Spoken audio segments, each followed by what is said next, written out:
Dayo Odenbo talks about playing opposite side of Montez Sweat and why this 1-2 punch for the Chicago Bears could be one of the more exciting ones that we've seen recently. Joe Thuney also talks about why he wanted to play for Ben Johnson. We're going to get to all that, plus a little bit of the mailbag and more.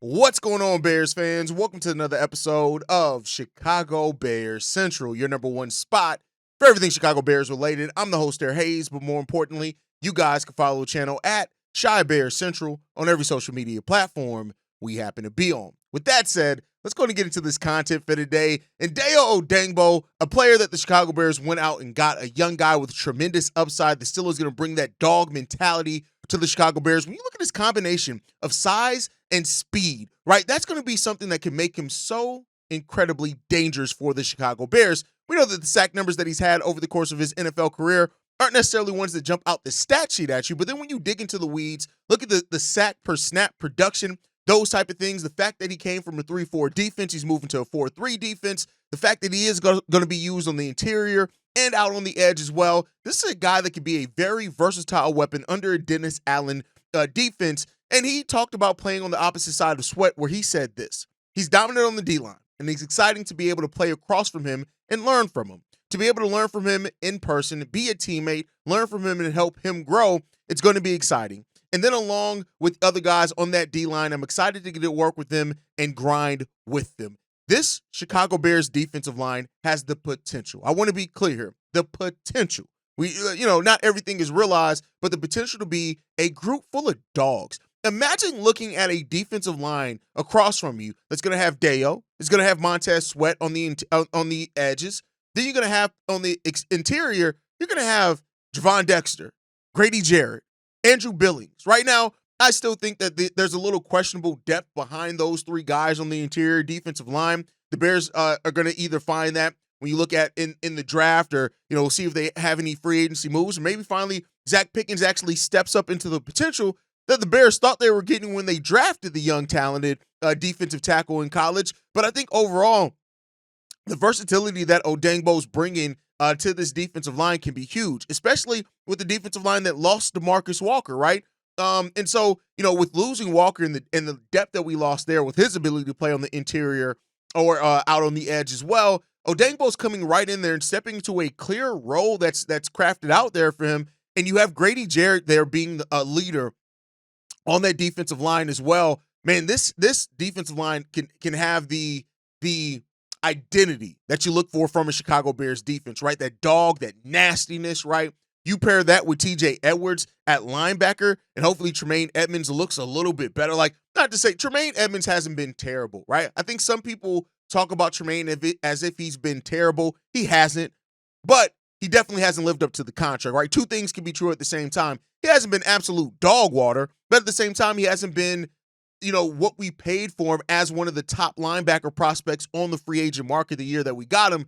I think this is the last year that if Tremaine Edmonds wants to have that contract next year with the Bears, this is going to be a year he's definitely going to have to step up, right? We already released Jack Sanborn in part because of that to get some we didn't release him. We didn't tender him an offer, but overall, man, it's just a question mark there. But the Bears, their focus on the trenches has been evident. It's been clear, and it's been felt in the way that they've gone about this offseason. So I love to see that continues to stand there as well. But with that said, the Chicago Bears, we also heard from Joe Thuney and him and why he wanted to play under Ben Johnson. He said this: just watching Detroit's offense over the years, every week it's 30, 40 points with really great creative plays. It's just an offense you want to be part of. He has such a clear communicative way of describing what he wants, and you can just tell the passion and love for the game he has. It's infectious. I think everyone around him feels it. It's a coach you want to play for. And that is the Ben Johnson effect. One of the things that we talked about, me, C-Dub, and Bobby, I think Steve-O was on that episode as well, in which we talked about the Bears going into free agency was how much was Ben Johnson going to be a draw for potential free agents, right? Outside of what the Bears already had going on, the doubt around the team, the franchise over the years, things like that, having a guy like Ben Johnson and players excited to play for him, what that was going to bring to the Chicago Bears team. And so I think that Ben Johnson has brought a vision, and he's brought a vision that players are clearly buying into. and that they were able to sell players on as well when they were recruiting these guys. And I think sometimes with offensive linemen as well, it's easy to forget, like, they want to be a part of a creative offense. Yeah, they're in there blocking, right? But they want to be part of something successful. You don't want to be in there working your ass off and then the offense not getting very many places. And so bringing in guys that have that pride on that offensive line, that pride overall in that offense, it's going to be great, right? And while Ben Johnson has made it very clear, very, very clear that this isn't going to be just the Bears dropping the Detroit Lions playbook here and trying to make that work in Chicago, that's not it, right? But I do think that is that the creativity that he's bringing here, the fact that he's going to be creating that system based off the talent that we have here, it's really great, man. And that's what you want to see from a team. It's that direction, right? And I think that's what also free agency has informed with the Chicago Bears team, is that it's made it clear that the Bears have absolutely invested in the trenches, right? Ryan Poles said before that you see a vision, you see players, and then you execute that. And that's what we're seeing, right? And Ben Johnson even was on 670 The Score, where he said this: we see the vision on his relationship with Ryan Poles. We see the vision for this program being exactly the same, and just beyond excited to find a partner like this. We talked about the importance of the alignment between your coaching staff and your front office. Now, again, everybody's going to be singing sunshine and rainbows as it stands right now, but it's good that you're seeing that alignment in that vision. The way that Ryan Poles went out and executed these deals, right? I'm already seeing people want to give more credit to Ben Johnson and Ryan Poles. Ryan Poles is the one. Ben Johnson ain't working out contract details, best believe. Ben Johnson may say, hey, I want this guy. It's up to Ryan Poles to figure out how to make that work, right? And that we see more of a vision that we've ever seen for the Chicago Bears. It was clear. It was clear that the Bears' focus this year was in offseason was getting blocking for Caleb Williams and getting help on the defensive side of the trenches as well. This has been a trenches-heavy focus. Yes, we got Olamide Zaccheaus in here as well, right? In that wide receiver room, he's going to be important for us as the speed option for the Chicago Bears. I also look at, of course, getting Durham Smythe in here and what he means for the blocking end. I think he's going to be used more in the passing game than some people are giving it credit for as well. The Bears have had a clear vision this free agency, and they've operated like finally a team that understands what and how that they need to go about things if they really want to be and compete in the NFC North, right? So that's the thing that I think this Bears team is going to do. We'll see, if the success comes on the field for the Chicago Bears. But the Bears got a lot of things that they still can do and that they need to do as well. We're not done yet. We are not done, right? The Bears right now sit at $16.1 million in cap space, according to Over the Cap, depending on how you want to look at that, right? And so that still doesn't include the cap hits of Durham Smythe and Olamide Zaccheaus, so that's going to come down a little bit as well. But overall, the Bears still got a little bit of flexibility in there. They're not going to have quite as much as what Ryan Poles has wanted to have in previous years, but here's the thing. If you put the better team out there on the field to start, you don't necessarily need as much of that wiggle room financially. So we'll see what happens overall when it comes down to it, man, and if the Bears are going to end up getting that overall. So the Bears, that's what they have as far as free agent capital. When you look at our draft picks right now, the Chicago Bears, we have, of course, the 10th overall pick in the first round. We have the 39th overall pick in the second. We also have the 72nd overall pick as well in the third round, which is going to be really good for the Chicago Bears. We have 140th pick in the fourth and 2 7th-round picks as well. So the Chicago Bears got some leeway in here, right? And it's going to be fun to see. It's going to be really fun to see what the Chicago Bears end up doing with all these picks that they do have. And listen, Bears are going to be fun, man. This is going to be a fun offseason, a fun draft to watch. We're going to start dropping our post free agency mock drafts as well, which I think is going to be really important for this team. So keep out on the lookout for that. But overall, thank you guys, man. We're going to go ahead and get into the mailbag. Let's get into that. We got 3 voicemails I want to get into. This one's from Sam. Yo, what's good, Bobby? C-Dub, hey. Boy, Sam out of Cali, man. It's my first time calling in. Hey, let me start by saying, man, I love what y'all are doing. Y'all are putting on for Chicago, man. I'm a fan out here in California. Y'all are one of my top podcasts and shows. So the Bears, I love what they did this free agency, man, with trading for Joe Thuney, signing Drew Dahlman, Jonah Jackson. They finally beefed up the trenches, man. Grady Jarrett, solid piece. Man, my question for y'all is, have we heard about Jaquan Brisker? What what is his status as far as health? Man, I haven't really heard much about him. Brisker is nice at the safety position, man. He's one of my favorite players on this team. But if we don't trust him and he's not ready, I feel like safety might be an issue we need to draft or trade for or something. Anyways, thanks y'all for what y'all are doing, man. Y'all are cool. Let me know what you feel, how you feel about that. And always bear down from California, baby.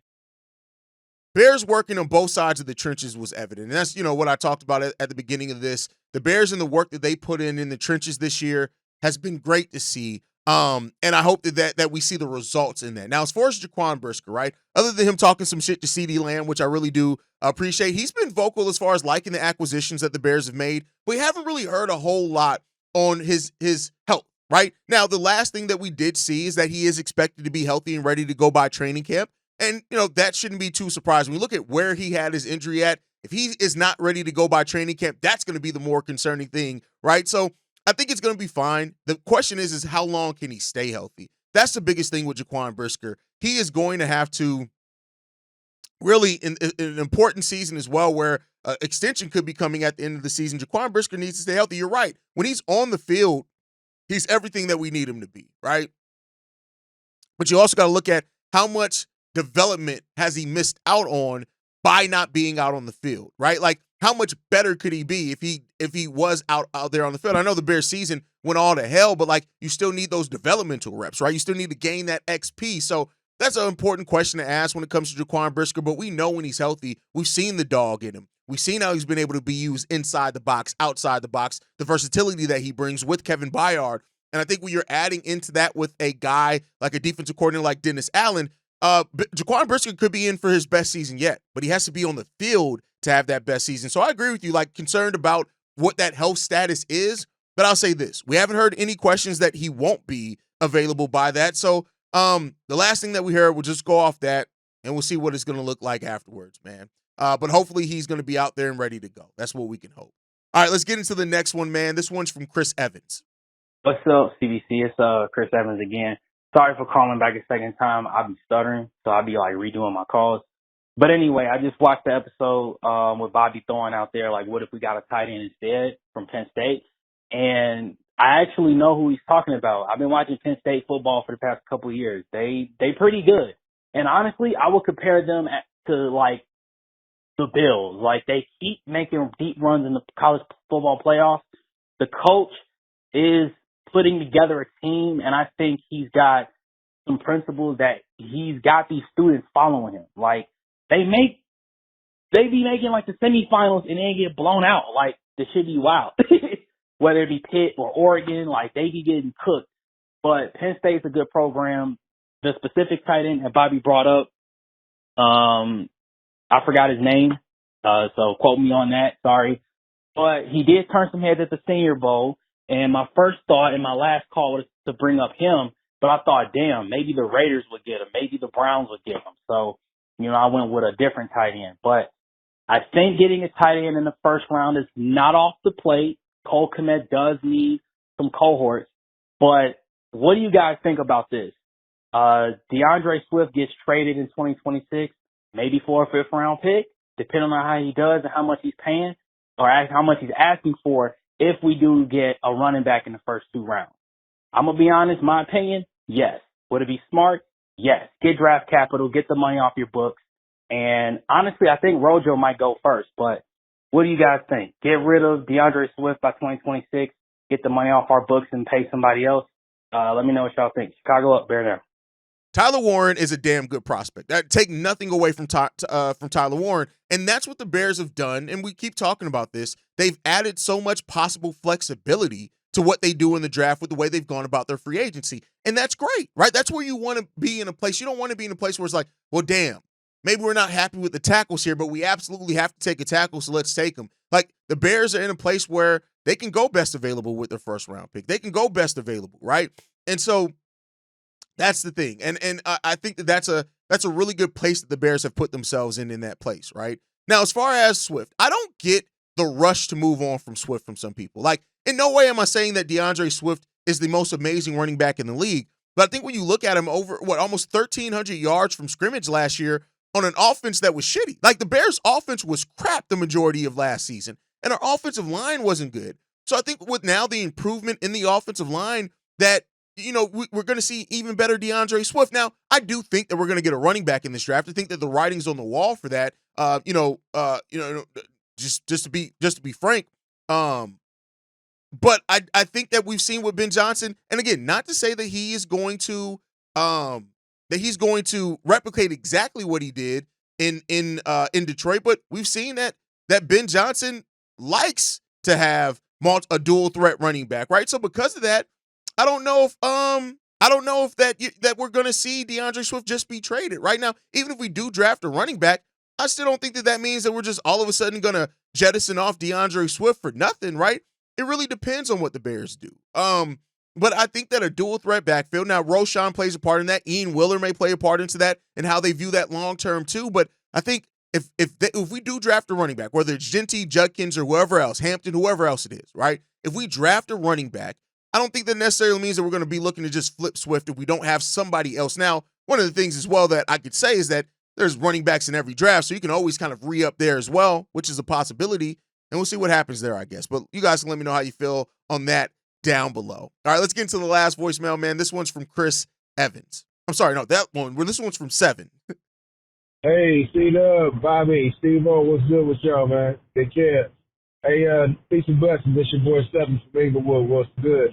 I was just, now that the free agent market and all that good stuff is kind of has died down a little bit, I'm now, just thinking, like, with a little bit more of a sober mind, like, was there more hype than anything with regard to this Thuney signing from the Chiefs?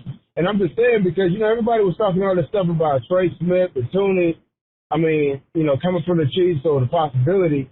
And it's just like, well, did you see how they were getting blown out by the front four from Philadelphia?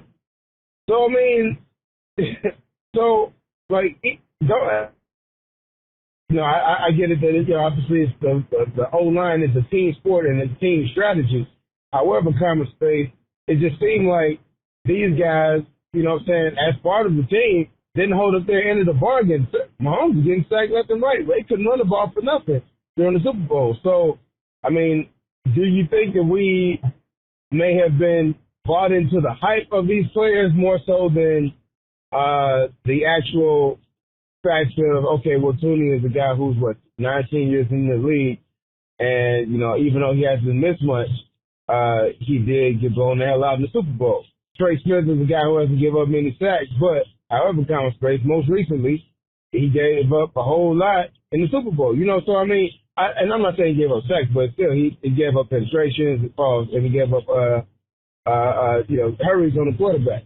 So, I just say, like, when you look at that and like, as far as, like, what did we actually get? What are we actually getting? Like, is that what we're getting? Are we getting more hype than we're getting hustle? That's just kind of my thoughts when it comes to Thuney and this signing from the Chiefs. Just, because I wasn't completely bought into the Trey Smith signing anyway, so I'm glad we didn't go that direction. He was going to cost too much. But with Thuney, I'm glad that we got somebody who was serviceable. At the same time, I'm looking at it like, well, hold on, homie.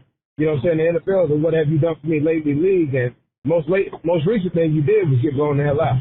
But I'll ask y'all, what y'all think about that, and I'll just wait. But until we get a good squad on the field with a winning record, grin and bear it. Pete, and I'm out.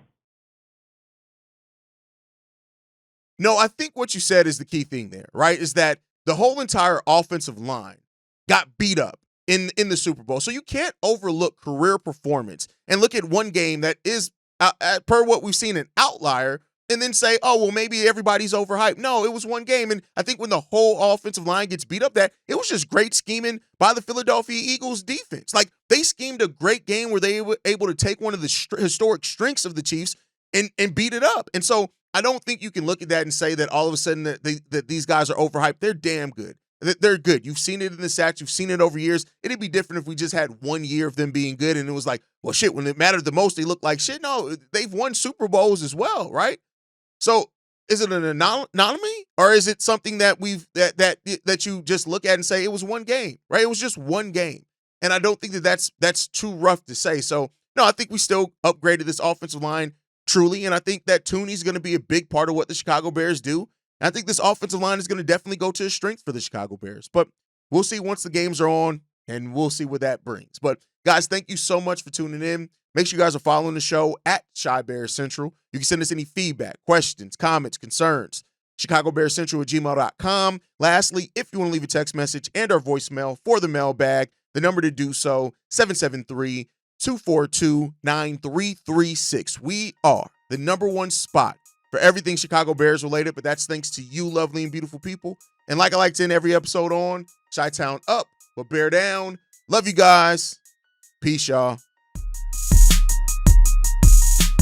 This has been a presentation of the Break Media.